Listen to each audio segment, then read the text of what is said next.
ముందుగా తెలంగాణ రాష్ట్ర ప్రజలకు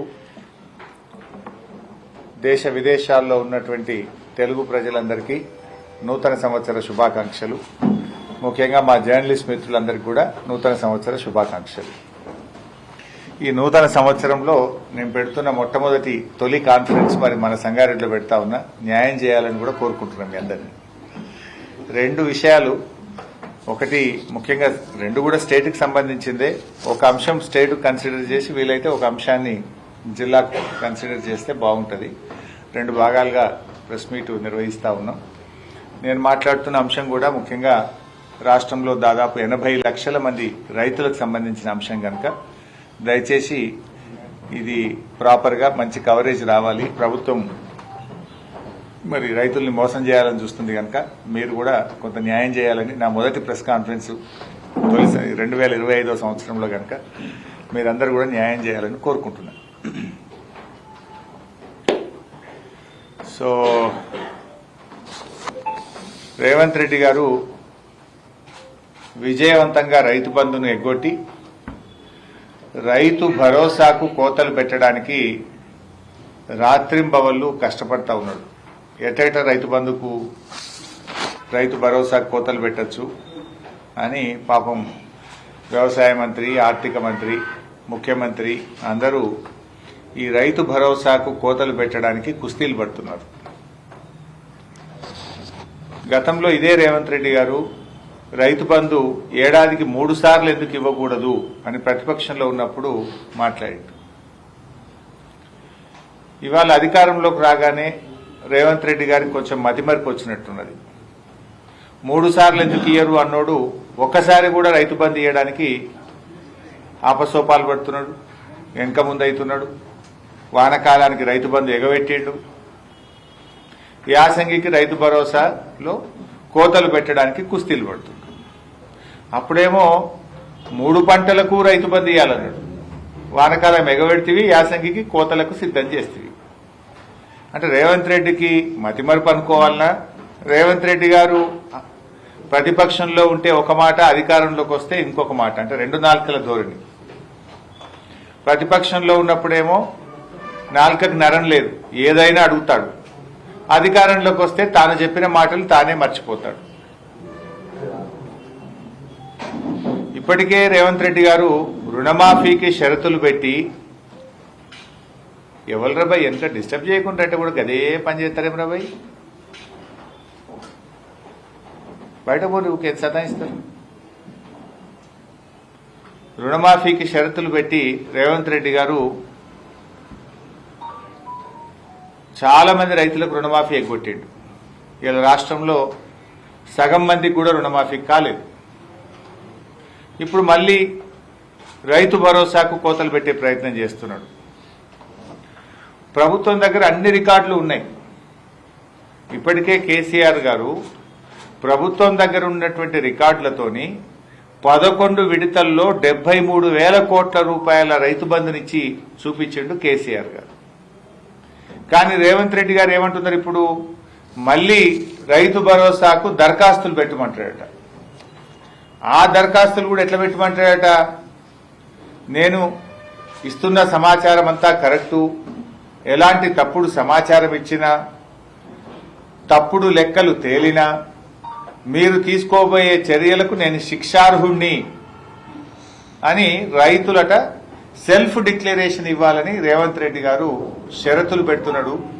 దరఖాస్తులు పెట్టమని చెప్పి రైతుల్ని కోరుతున్నాడు. ఇది రైతుల్ని అవమానపరచడం కాదా?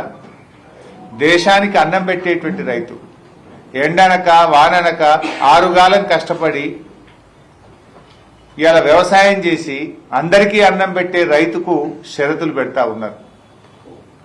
బడాబాబులకు, పారిశ్రామికవేత్తలకు, కంపెనీలకేమో ఏ షరతులు లేవు. 1000 కోట్ల అప్పులు మాఫీ చేస్తున్నారు. రైతులకు వచ్చేసరికి షరతులు అడ్డం వస్తున్నాయి. మీకు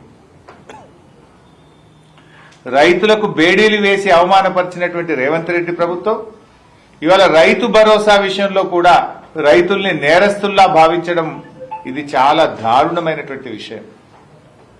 మీ దగ్గర అన్ని వివరాలు ఉన్నాయి కదా, మీ వ్యవసాయ శాఖ అధికారులు ఉన్నారు కదా, వ్యవసాయ శాఖ అధికారులు పోయి చూసుకోమనండి. ఎందుకు ఇలా రైతుల్ని మీరు ఒక దోషిలాగా నిలబెట్టే ప్రయత్నం ఎందుకు చేస్తున్నారు? ఎందుకు రైతులను దరఖాస్తుల పేరు మీద అవమానపరిచే ప్రయత్నం చేస్తున్నారు? అన్నదాతలంటే అంత అలుసెందుకు అని నేను రేవంత్ రెడ్డి గారిని అడుగుతా ఉన్నాను.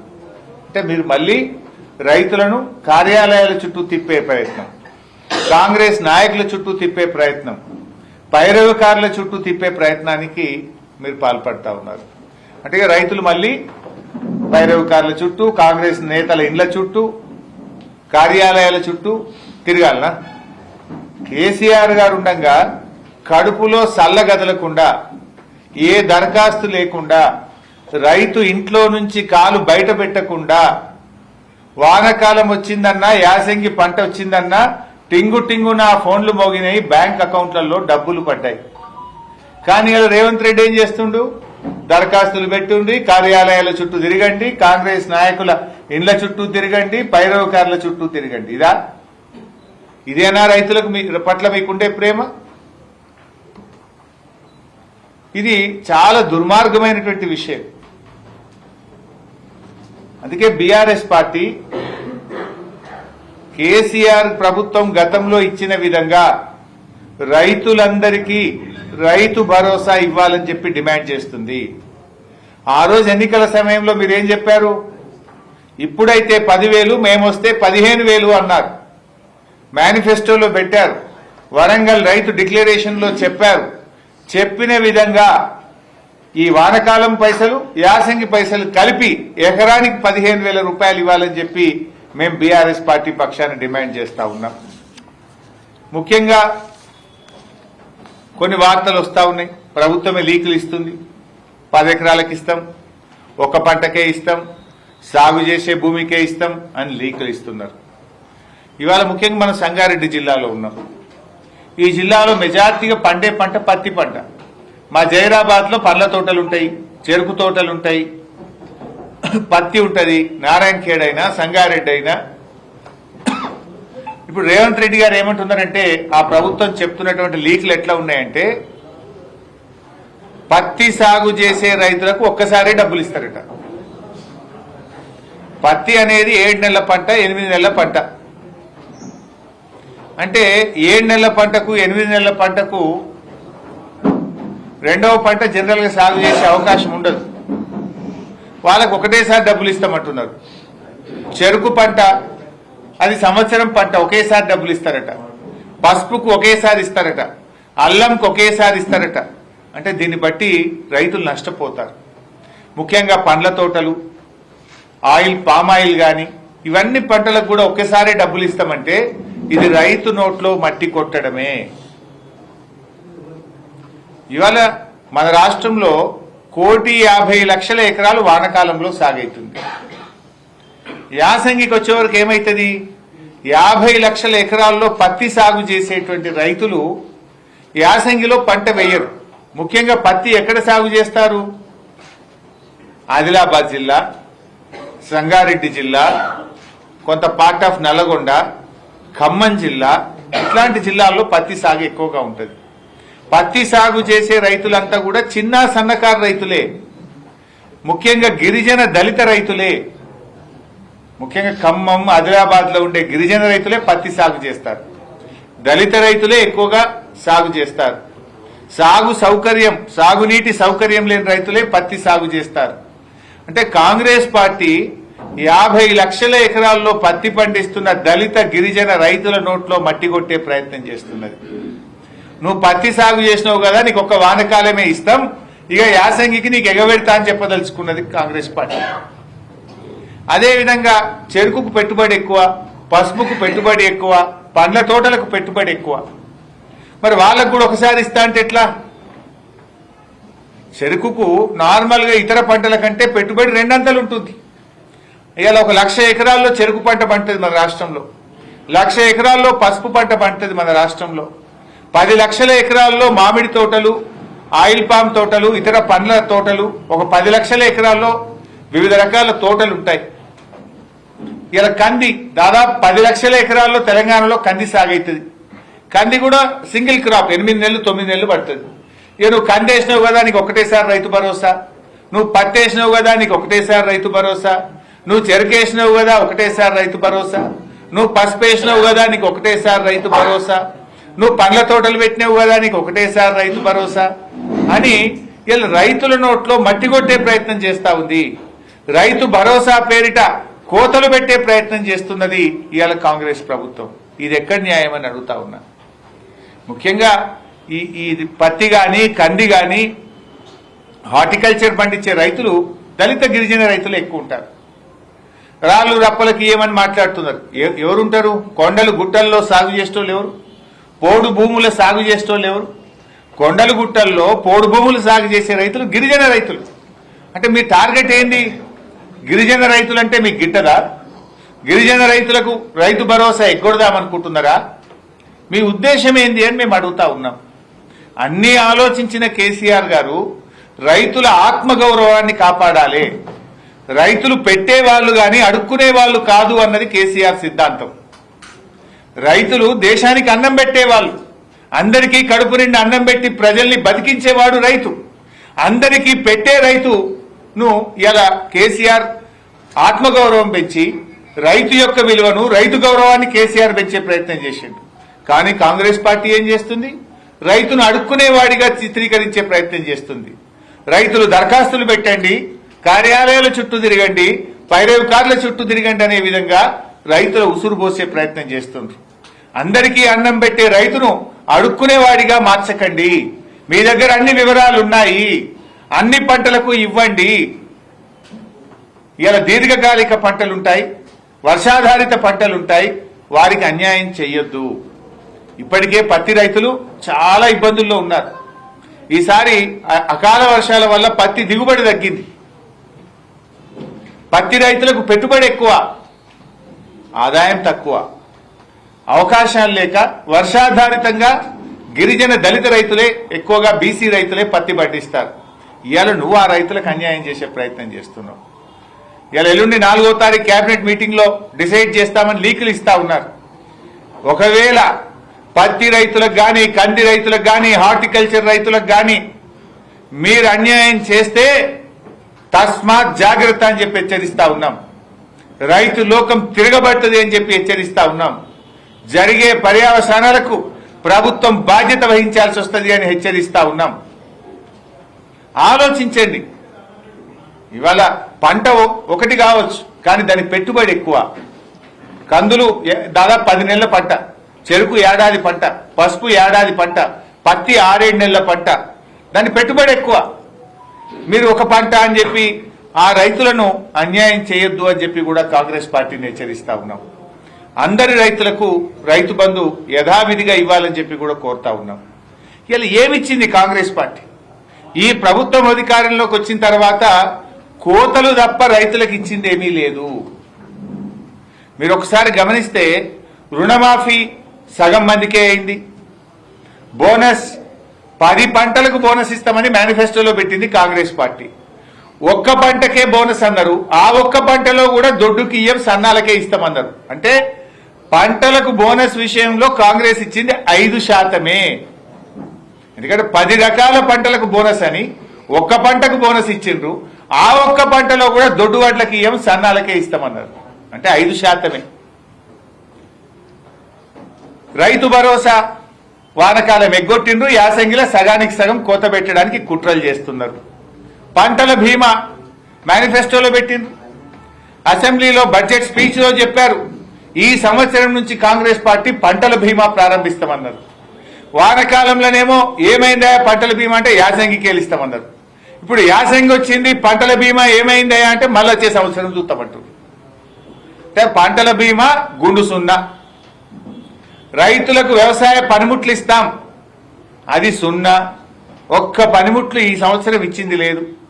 పాడి రైతులకు 5 రూపాయల ప్రోత్సాహం అన్నారు, అది గాడిద గుడ్డు పెట్టిండ్రు.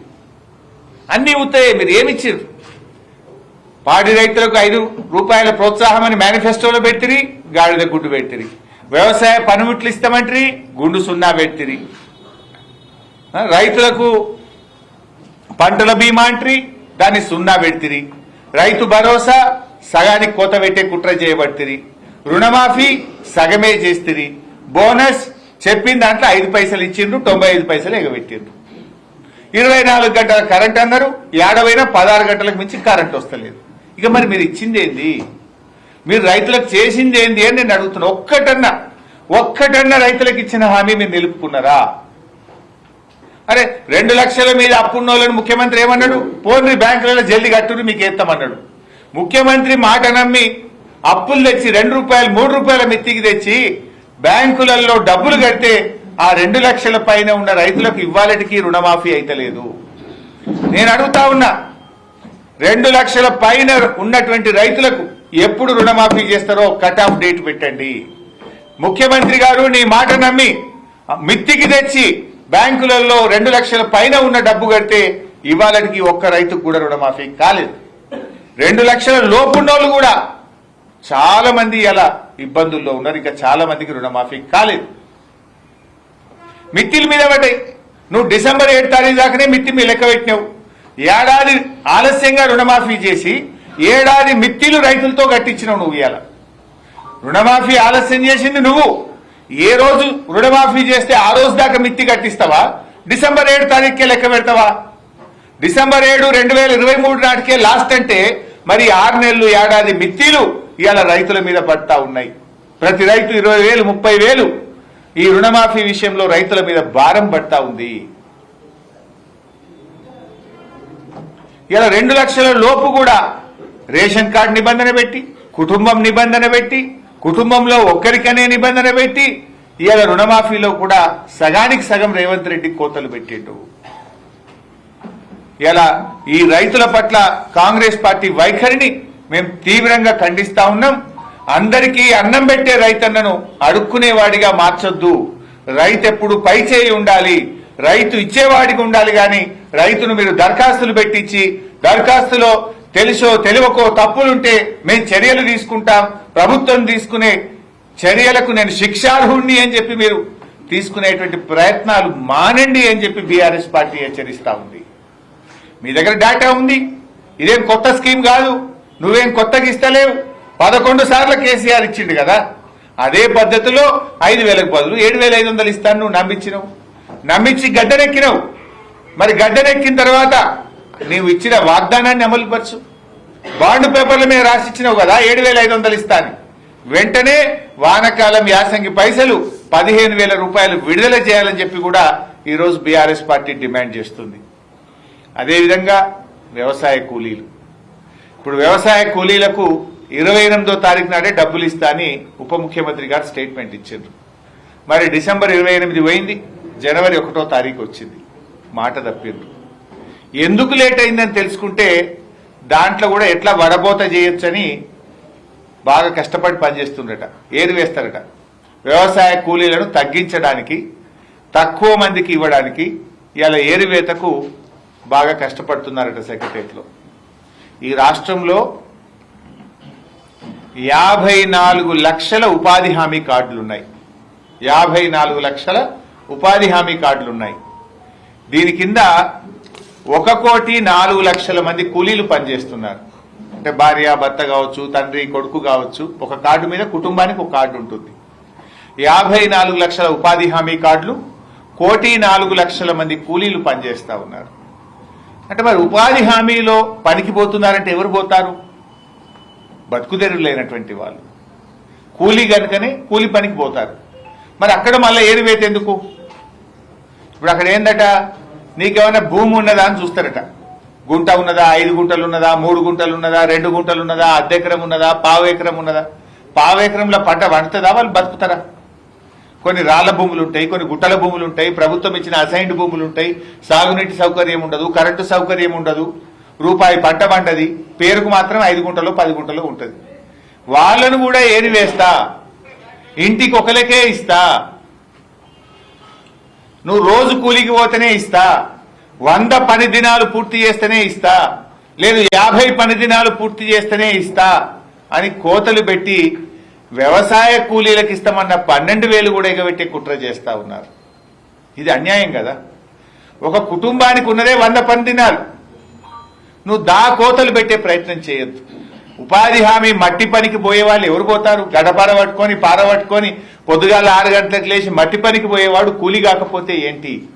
ఆ కూలికి కూడా వడబోతలా? ఆ కూలికి కూడా పరీక్షలా? ఆ కూలీలను కూడా అవమానపరుస్తారా? కూలికి కూడా వెలగడతారా? కూలీలను కూడా ఇంకా మీరు రకరకాల దాంతో ఏరివేస్తారా? ఇది ఏం పద్ధతి అని మేము అడుగుతా ఉన్నాం.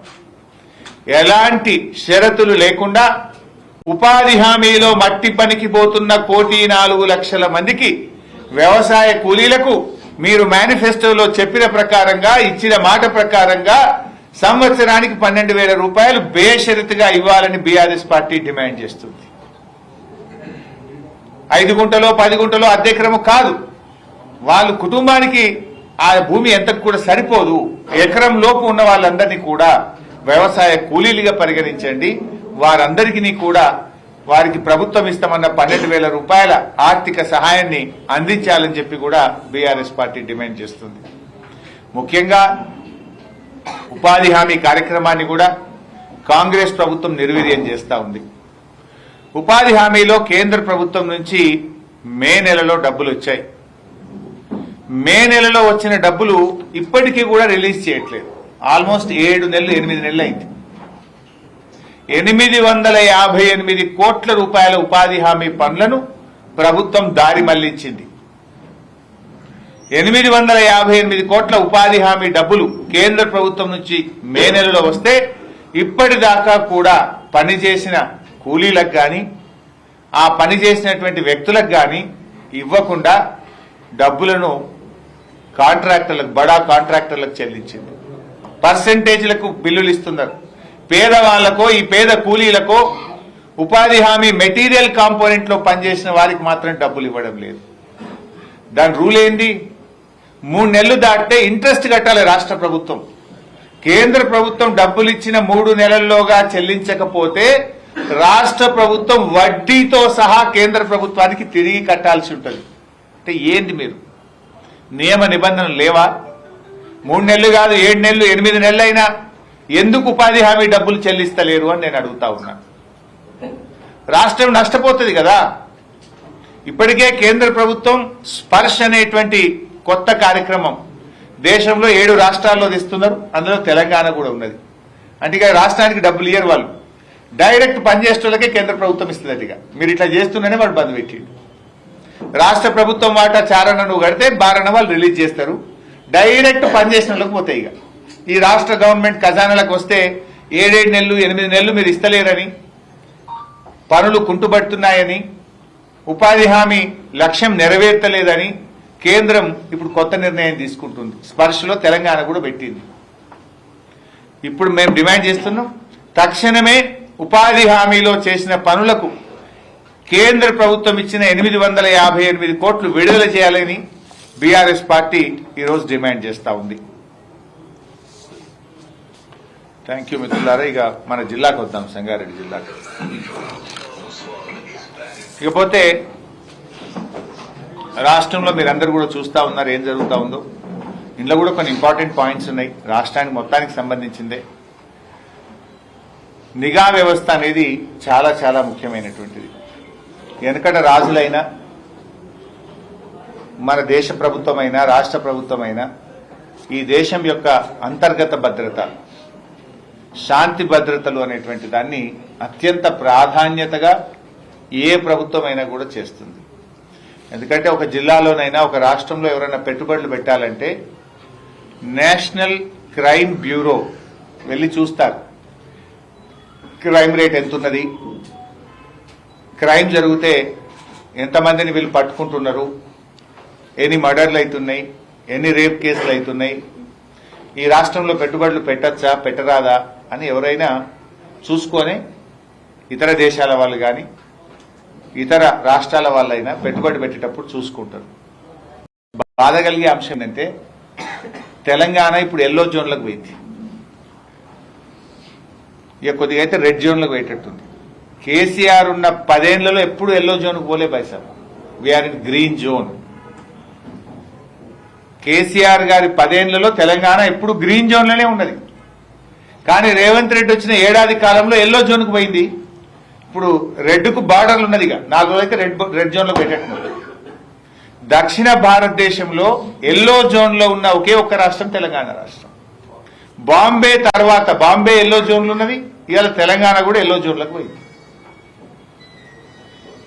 రాష్ట్రంలో క్రైమ్ రేట్ 23% పెరిగింది. పోయిన సంవత్సరానికంటే తెలంగాణ రాష్ట్రంలో క్రైమ్ రేట్ 23% పెరిగింది.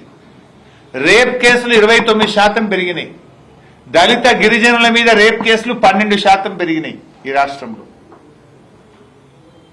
ఎటుపోతుంది ఈ రాష్ట్రం? పోలీసులు మంచి పోలీసులు, తెలంగాణ పోలీసులు the best police in the country. ఒకప్పుడు గుజరాత్ వాళ్ళు, మహారాష్ట్ర వాళ్ళు తెలంగాణకు వచ్చి నేర్చుకుందరు. క్రైమ్ డిటెక్షన్ రేషియో మీ తెలంగాణలో చాలా బాగుంది, అసలు ఎందుకు ఇంత ఫాస్ట్ గా మీరు దొంగల్ని పట్టుకుంటున్నారు, ఎట్లా పట్టుకుంటున్నారు అని మహారాష్ట్ర, కర్ణాటక, గుజరాత్ లాంటి రాష్ట్రం వాళ్ళు తెలంగాణకు వచ్చి నేర్చుకొని పోయింది. కానీ ఇవాళ ఏమైపోయింది? ఏడాది లోపలనే ఎందుకు ఇంత ఆగమవుతున్నది? మరి అదే పోలీసులు కదా, తెలంగాణ పోలీసులు దేశానికి ఆదర్శంగా ఉన్న పోలీసులను ఇవాళ రేవంత్ రెడ్డి గారి ప్రభుత్వం వాళ్ళని ఇతర అవసరాలకు వాడి, రాజకీయ కక్షల కోసం వాడి తెలంగాణ ప్రతిష్టను మంటగలుపుతున్నాడు. తెలంగాణ పోలీసుల ఆత్మ గౌరవాన్ని దెబ్బతీస్తున్నాడు ఇవాళ రేవంత్ రెడ్డి గారు. అసలు చాలా మంచి మంచి సాఫ్ట్వేర్ ఉండేది మన దగ్గర.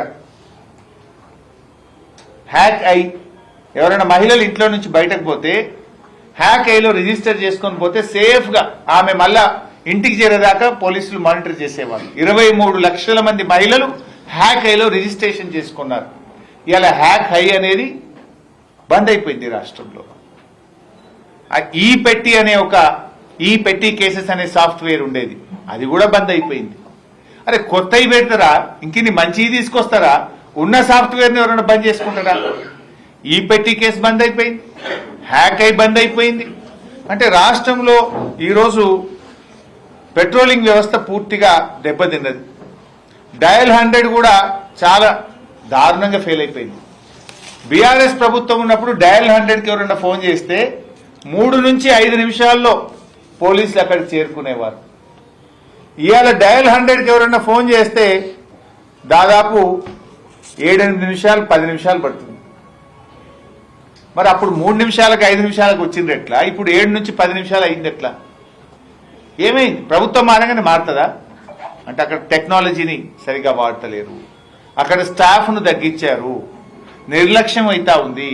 ఆ రింగ్ టోన్ ఏందో పెట్టింది కొత్తగా 40 సెకండ్లు ఆ రింగ్ టోనే నడుస్తుంది. యాక్చువల్లీ డయల్ 100 చేసినప్పుడు ఒక్కొక్క సెకండ్ ముఖ్యం. ఒక్కొక్క 5 సెకండ్లలోనే అక్కడ ప్రాణాలు పోతుంటాయి. 5 సెకండ్లలోనే ఒక ప్రాణాన్ని కాపాడే అవకాశం ఉంటుంది. డయల్ 100 పనితీరు రేవంత్ రెడ్డి ప్రభుత్వంలో దారుణంగా పడిపోయింది. ఆనాడు 3 నుంచి 5 నిమిషాలుంటే మరి ఈరోజు 5 నుంచి 7 నిమిషాలకు వచ్చింది. యాక్చువల్గా కేసీఆర్ గారు 9 సంవత్సరాల తన పాలనలో 15,000కు పైగా ఆధునిక ద్విచక్ర వాహనాల్ని కూడా ఆ రోజు కేసీఆర్ గారు అందించారు.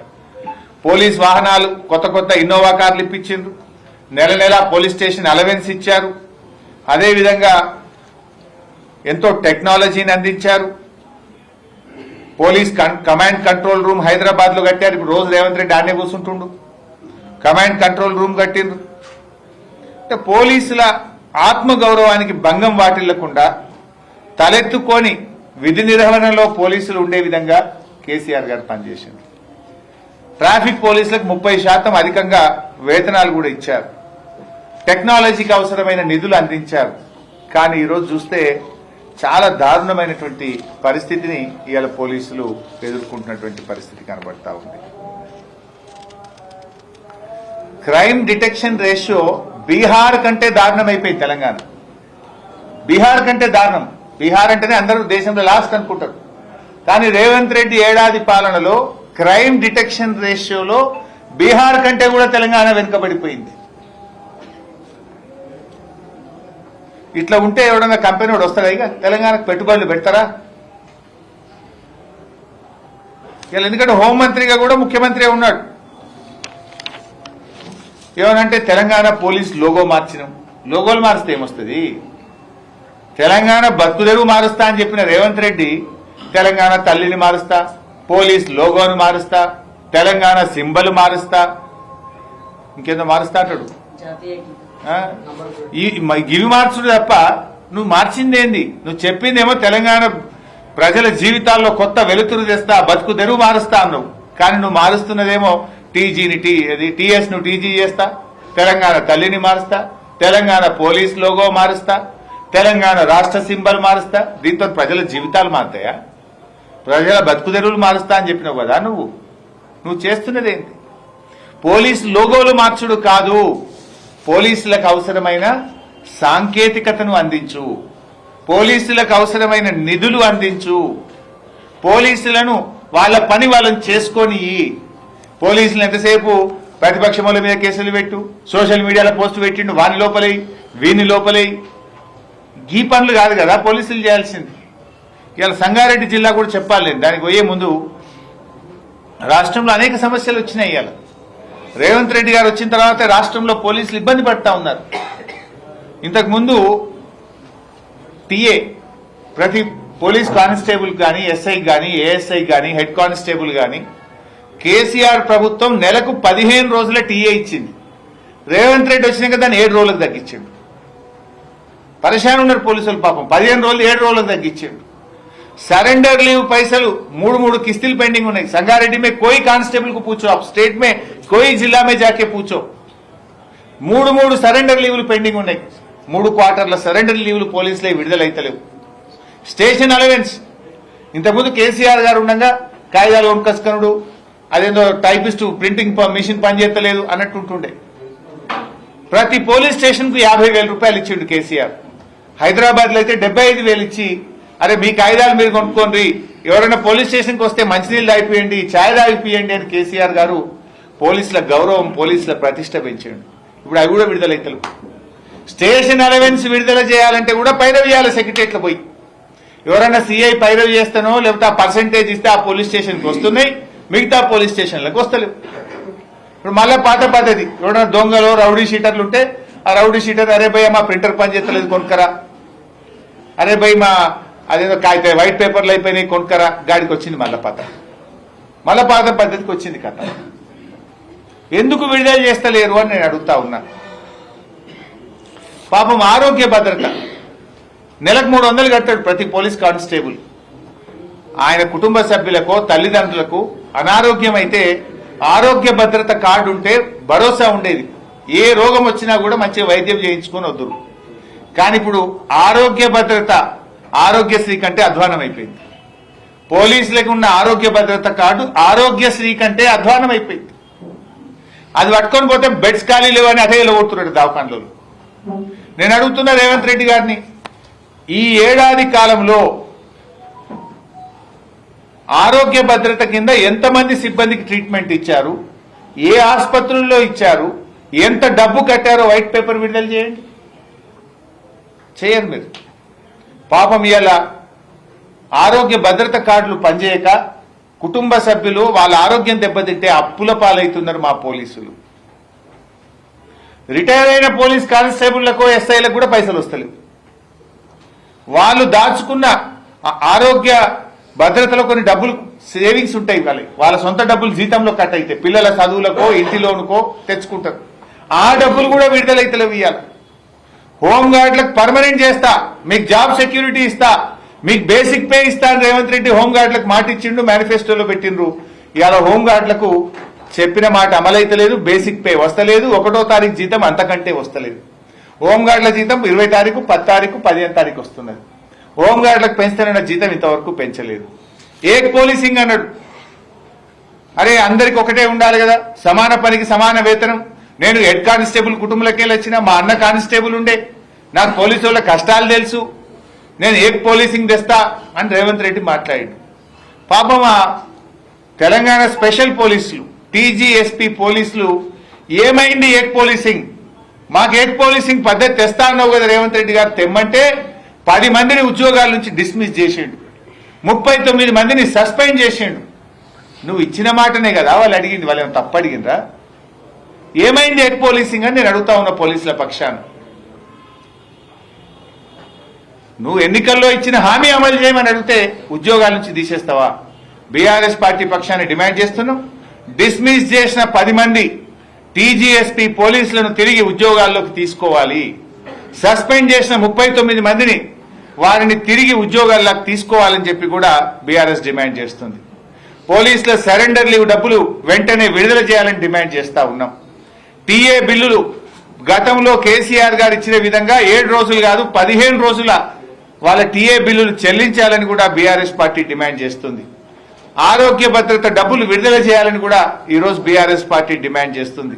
రిటైర్ అయిన పోలీసులకు సంబంధించిన డబ్బులు కూడా వెంటనే విడుదల చేయాలని, హోంగార్డులకు ఇచ్చిన మాట ప్రకారంగా బేసిక్ పే వాళ్ళ జీతాలు పెంచాలని చెప్పి కూడా మేము డిమాండ్ చేస్తా ఉన్నాం. ఇక మన సంగారెడ్డి జిల్లా, ఇది కూడా ఒకసారి చూస్తే అర్థమవుతుంది. రాష్ట్రం అంతా గట్లే ఉంది. కాకపోతే మనం సంగారెడ్డి ప్రెస్ వాళ్ళం కనుక, సంగారెడ్డి ప్రజాప్రతినిధులం కనుక ఈ జిల్లా పరిస్థితి కూడా ఒకసారి మాట్లాడుకుందాం. బీఆర్ఎస్ ప్రభుత్వం ఉన్నప్పుడు 2022లో 6,429 కేసులు అయినాయి, 6,429. ఇప్పుడు 2024 అయిపోయింది కదా, మొన్న కాంగ్రెస్ గవర్నమెంట్. 2024లో ఎన్ని కేసులు అయినాయి అంటే 7,563, అంటే 1000 కేసులు పెరిగినాయి. రోజు రోజుకు టెక్నాలజీ పెరిగితే కేసులు తగ్గాలనా, కేసులు పెరుగుతాయా? 7,563 కేసులు అయినాయి. అంటే 2022 చూసినప్పుడు 24కు 1000కి పైగా సంగారెడ్డి జిల్లాలో కేసులు పెరిగినాయి. అంటే ఏమైంది? ఎందుకు పెరుగుతా ఉన్నాయి కేసులు? పోలీసులు అక్రమ కేసులు పెడుతుండ్రా? పోలీసుల మీద ఒత్తిడి పెట్టి ఈ కాంగ్రెస్ ప్రభుత్వం అనవసరంగా బీఆర్ఎస్ కార్యకర్తల మీద, సోషల్ మీడియా యాక్టివిస్టుల మీద కేసులు ఎక్కువ పెట్టిస్తున్నారా? నిఘా విభాగం పనిచేయడం లేదా? ఎస్బీ డిపార్ట్మెంట్ పనిచేయడం లేదా? ముందస్తు చర్యలు తీసుకోవడంలో ఫెయిల్ అవుతున్నామా? కారణం ఏంది అని నేను అడుగుతా ఉన్నా. ఇవాళ సంగారెడ్డి జిల్లాలో అత్యాచారాలు 31% పెరిగినాయి పైసా. 2022లో 70, 2023లో 100 మంది మహిళల మీద అత్యాచారం అయితే, కాంగ్రెస్ గవర్నమెంట్ వచ్చినాక 2024లో 131 అత్యాచారాలు ఈ జిల్లాలో జరిగినాయి. ఎందుకు పెరుగుతా ఉన్నాయి మహిళల మీద అఘాయిత్యాలు? ఎందుకు పెరుగుతా ఉన్నాయి మహిళల మీద అత్యాచారాలని నేను అడుగుతా ఉన్నా. దొంగతనాలు 52% పెరిగినాయి సంగారెడ్డి జిల్లాలో. 52%. ఇంత అన్యాయం ఇది. అప్పుడు గదే పోలీసులు, ఇప్పుడు గదే పోలీసులు కదా. కేసీఆర్ గవర్నమెంట్ లో తక్కువ ఎందుకు, కాంగ్రెస్ గవర్నమెంట్ లో ఎక్కువ ఎందుకు? దొంగతనాలు 2023లో 420 ఉంటే 2024లో 639 దొంగతనాలు జరిగినాయి సంగారెడ్డి జిల్లాలో. It is failure of this government. Home మినిస్టరే ముఖ్యమంత్రి, ముఖ్యమంత్రే హోమ్ మినిస్టర్. అంటే ఇది ముఖ్యమంత్రి యొక్క వైఫల్యము, రాష్ట్ర ప్రభుత్వం యొక్క వైఫల్యం తప్ప మా పోలీసుల వైఫల్యం కాదు. ఎందుకు? మరి ఇదే పోలీసులు కదా గతంలో మంచిగా పనిచేసిండ్రు, ఇదే పోలీసులు కదా దేశానికి ఆదర్శంగా ఉన్నారు. ఎందుకు పోలీస్ వ్యవస్థ ఫెయిల్ అవుతా ఉంది? అంటే నిఘా విభాగం చేయాల్సిన పని చేస్తలేదు, ఎస్బీ విభాగం చేయాల్సిన పని చేస్తలేదు. పోలీసులను వాళ్ళ పనిని వాళ్ళని చేయించుకోనియకపోవడం వల్ల, టెక్నాలజీ ఇవ్వకపోవడం వల్ల, నిధులు విడుదల కాకపోవడం వల్ల మన రాష్ట్ర పోలీస్ విభాగం దెబ్బతింటా ఉంది. దొంగతనాలు 52% పెరిగినాయి పైసా. ఇక దోపిడీలు అయితే 112% పెరిగినాయి. డబుల్ కంటే ఎక్కువ. 2022లో 9 దోపిడీలు, 2023లో 17 దోపిడీలు, 2024కు వస్తే సంగారెడ్డి జిల్లాలో 36 దోపిడీలు జరిగినాయి. 36, 112% పెరిగినాయి దోపిడీలు. అదేవిధంగా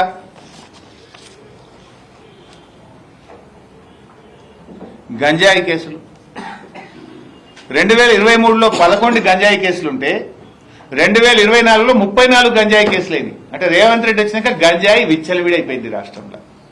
ఎక్కడ పట్టి అక్కడ గంజాయి దొరుకుతున్నది. గుడుంబ గంజాయి అడ్డాలైపోయినాయి. దాంతో ప్రజల ఆరోగ్యం దెబ్బతింటున్నది. ఇవాళ 2023లో 11 కేసులు పోయి 2024లో సంగారెడ్డి జిల్లాలో 34 గంజాయి కేసులైనాయి.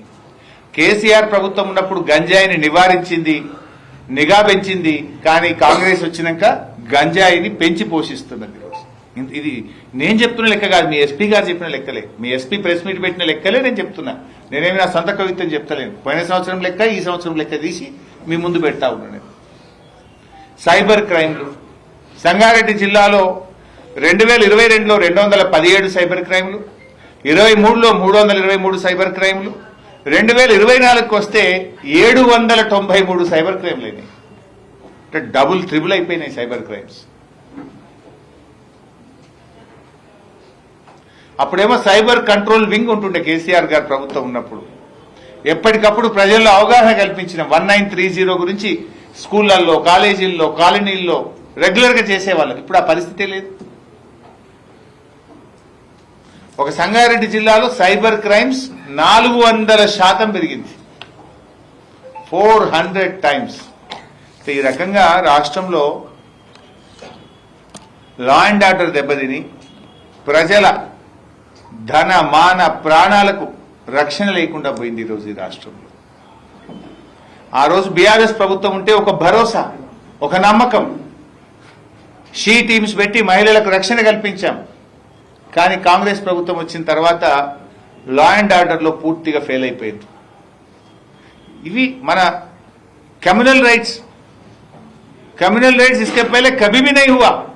एक साल में 10 कम्युनल राइट्स हो गए तेलंगाना में.